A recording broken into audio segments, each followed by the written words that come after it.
On May 22, 1856, within the halls of the U.S. Congress, Representative Charles Sumner delivered a fiery speech condemning slavery, calling it one of humanity's greatest evils, demanding its immediate abolition.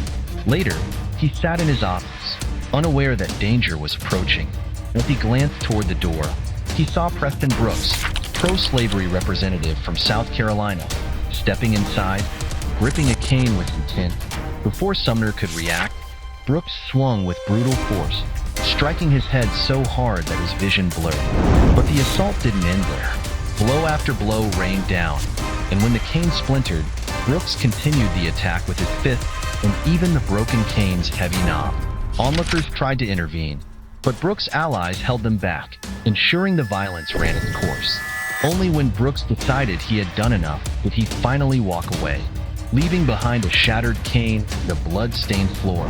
Sumner, barely conscious, was rushed to the hospital, his life hanging by a thread. The attack sent shockwaves across the nation. In the North, outraged citizens filled the streets, demanding justice for Sumner. His powerful speech, denouncing slavery, was reprinted over 1 million times, fueling the abolitionist movement. But in the South, the reaction was starkly different. Many hailed Brooks as a champion of their cause. Newspapers praised his actions, and admirers sent him new canes as gifts, some inscribed with messages urging him to strike again. This violent moment became a turning point on the road to war. Just 5 years later, the country was engulfed in conflict, and 3.5 million Americans took up arms. The Civil War would become the deadliest in U.S. history. 620,000 soldiers perished, surpassing even the toll of World War I. Cities burned, families were torn apart, and the nation endured unimaginable suffering. Yet, out of this devastation, the United States was forever changed. To understand modern America, one must first understand the Civil War. So, we begin with a fundamental question. Was the nation destined for division from the very start? If we travel back to the birth of the United States in 1776, we'll find 13 states standing together, breaking free from British rule. They laid the foundation of a new nation with a powerful document, the Declaration of Independence. Now, you'd expect such a document to unite the people under a shared vision of freedom, just like in a movie about a revolution where everyone bands together against a mighty oppressor. But here's the catch. The ideals written in that declaration had little to do with reality 85 years later when the Civil War erupted. The bold words about equality, they didn't hold true for everyone. Let me put it this way. Out of every 7 people in the U.S. at that time, one was legally owned by another. Imagine sitting with 6 of your friends, only to realize that one of you could be someone's property. Out of the 31 million Americans, 4 million were enslaved. They weren't citizens. They weren't considered people with rights. They were commodities, bought, sold, and traded just like livestock. The horrors they endured were unimaginable. Slaves were displayed like merchandise, sometimes forced stripped so potential buyers could inspect their bodies. They had to jump and move around to prove they were fit for labor. Their homes?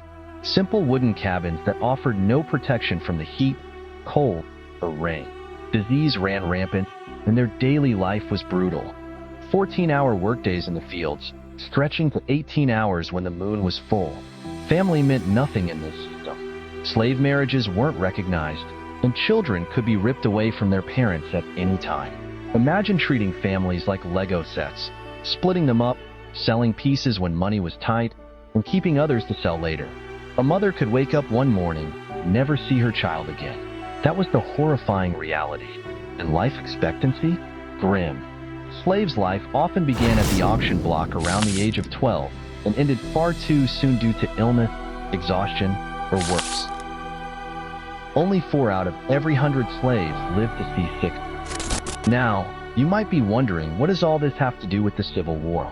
Why did the North and South go to war? Well, my friend, this brutal system thrived mostly in the South.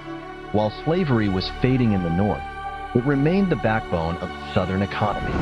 See, the South was basically one giant plantation and its king, cotton.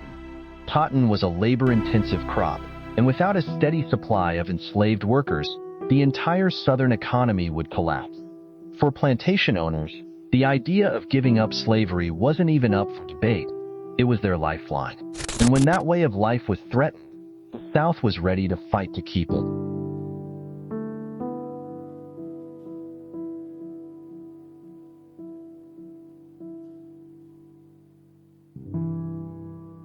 The end of slavery in those days was not born purely from a moral awakening or a sudden surge of compassion for humanity. No, it was tangled in the cold, hard calculations of profit and loss. Imagine a plantation owner, his brow furrowed, grappling with the dilemma. If I free my slaves, who will tend the fields? Who will harvest the crops that fill my coffers? Should I toil the soil myself? Or must I now pay these men and women wages, grant them rest, and bind myself to an 8-hour day? And what next? Will they demand more? Rights, freedoms, even a share of the wealth? No, such a world cannot be. And so, the lines were drawn, clear as the divide between night and day. The North and the South stood as two opposing forces, each clinging to its own vision of how the world should be. The North, with its growing conscience, could no longer stomach the idea of human beings traded like cattle. The South, however, saw slavery as the very foundation of its wealth and way of life. But how could one nation walk two paths? Such contradictions could not stand. Pressure mounted as each side sought to impose its will upon the other.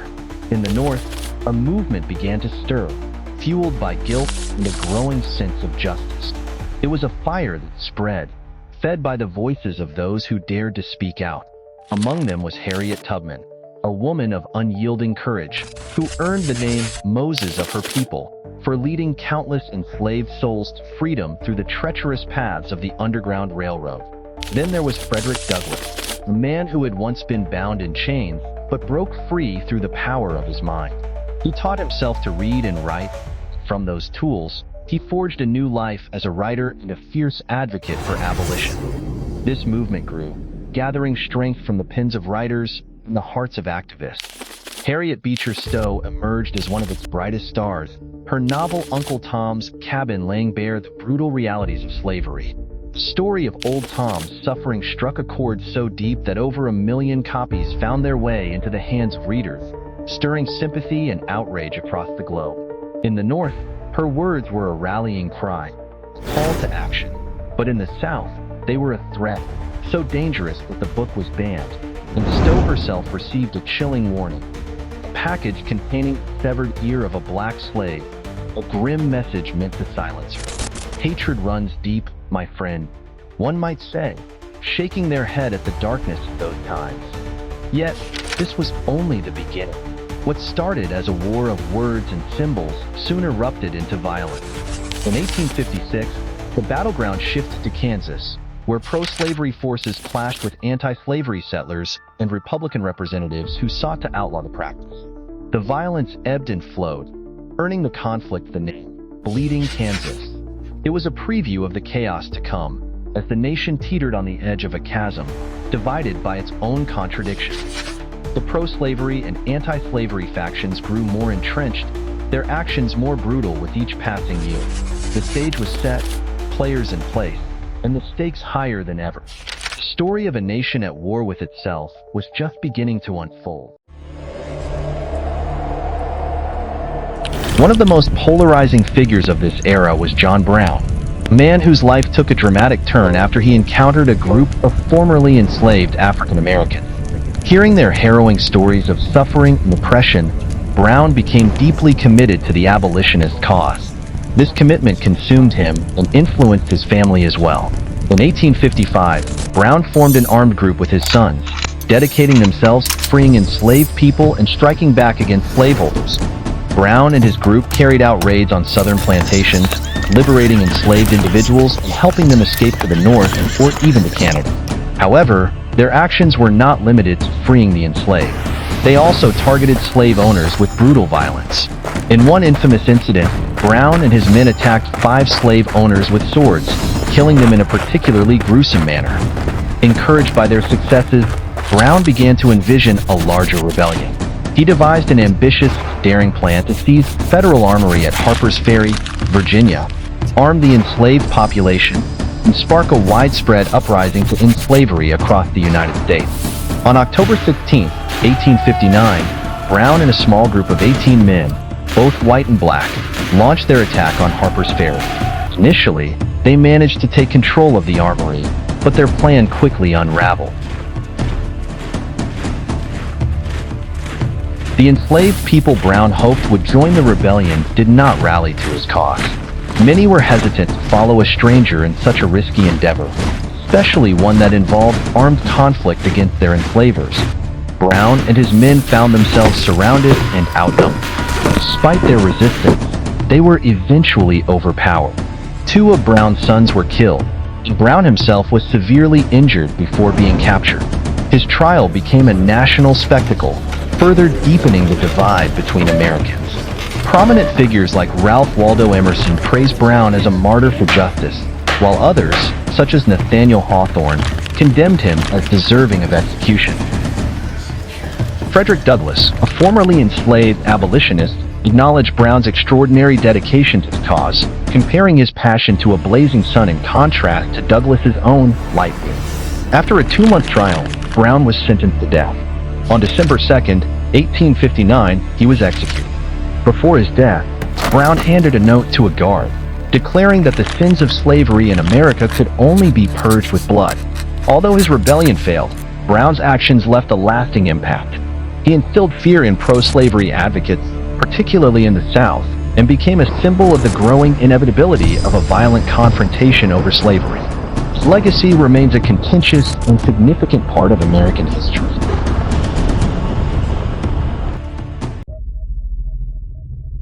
Tensions between the North and the South had reached a boiling point.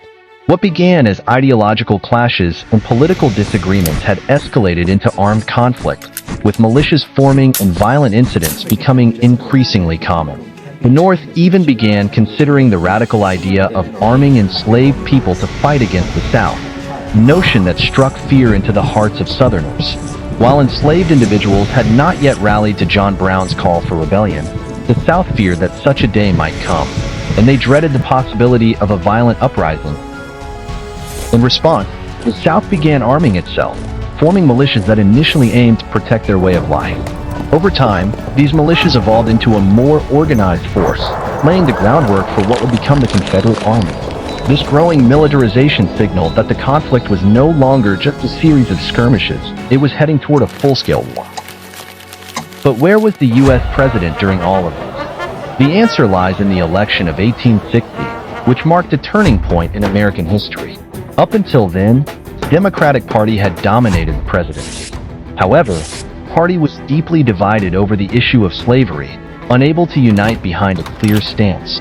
It was seen as an old-fashioned party, clinging to outdated ideologies.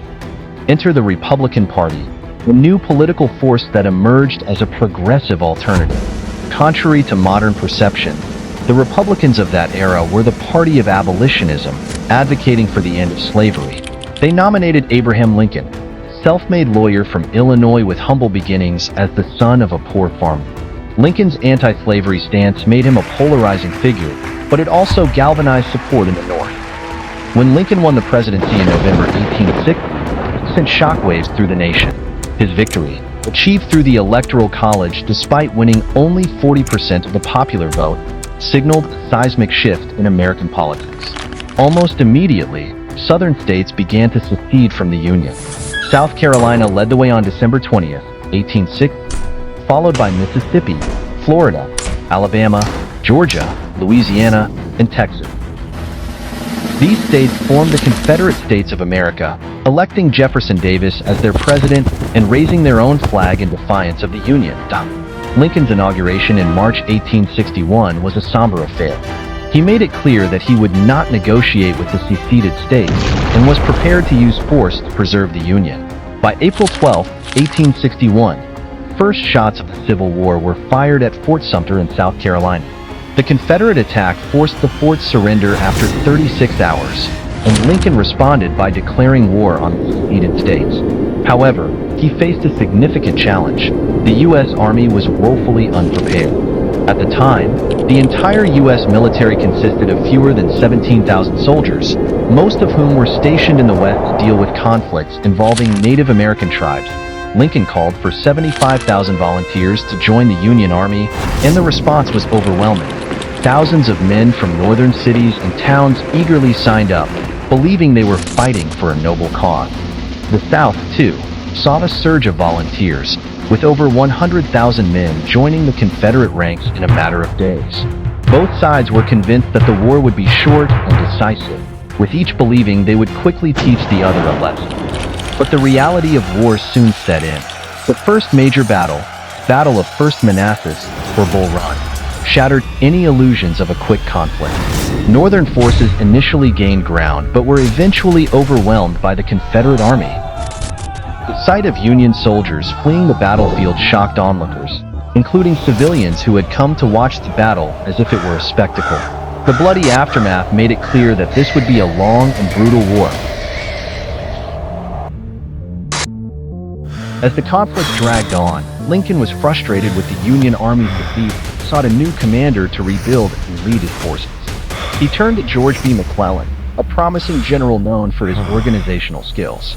McClellan quickly set about transforming the army, instilling discipline, improving training, and strengthening its structure. McClellan had spent months building up a massive force of 121,000 soldiers, equipped with 14,000 horses, 1,150 supply wagons, 44 cannons, and ample ammunition. It was one of the most formidable armies of the 19th century. Yet, despite this overwhelming strength, McClellan seemed hesitant to engage the enemy. Lincoln finally confronted him, demanding, "What's your purpose? We have to fight. I'm fed up with you." Under pressure, McClellan finally moved his army toward Richmond, the Confederate capital. However, the campaign quickly ran into trouble. The Union forces discovered that their maps were outdated, and the path to Richmond was riddled with swamps. Many troops got lost. Progress slowed to a crawl. When McClellan's army finally neared Richmond, the Confederate forces, led by General Robert E. Lee, executed a clever ruse. They made it appear as though they had a much larger army than they actually did. McClellan, already cautious by nature, fell for the trick. Despite having a numerical advantage, he decided to halt his advance and call for reinforcements, fearing he was outmatched. While McClellan's army was bogged down in Virginia, another Union general was making headlines in the West. Ulysses S. Grant, a relatively unknown commander at the time, was winning a series of battles in Tennessee and Kentucky. His successes began to overshadow McClellan's inaction, and Grant's name started to rise in prominence. Meanwhile, the Confederate Army was facing its own challenges. The one-year enlistment period for many Southern soldiers was coming to an end, and men were preparing to return home. To address this, Confederate President Jefferson Davis issued 3 new laws, extending military service to 3 years, requiring all white males aged 18 to 35 years old, and exempting only those who owned 20 or more slaves. This last provision highlighted a stark contrast in Southern society. Poor white men, who couldn't afford slaves, were forced to fight to preserve slavery for the wealthy elite who owned them. Yet, many of these poor soldiers didn't rebel against the system. Instead, they clung to the hope that one day they, too, might become wealthy enough to own slaves. This twisted logic kept them fighting, even as the war dragged on. By late 1862, the war had transformed the United States in profound ways. McClellan's army remained stuck in the swamps of Virginia, while Grant's forces continued to make gains in the West. Robert E. Lee, the Confederate general, was earning a reputation for his brilliant strategy, consistently defeating larger Union armies and preventing the North from gaining ground. The South also attempted to leverage its economic power by cutting off cotton exports to Europe, hoping to pressure Britain and France into supporting the Confederacy. They even burned 2.5 million bales of cotton to create a shortage, but this gamble failed to bring the foreign intervention they had hoped for. Meanwhile, the North faced its own internal struggles. Slaves in the South began escaping to Union lines in large numbers, seeking freedom. While Lincoln had repealed the law requiring escaped slaves to be returned to their owners, he had yet to issue an official proclamation abolishing slavery. Lincoln was cautious, fearing that such a move might push border states to join the Confederacy.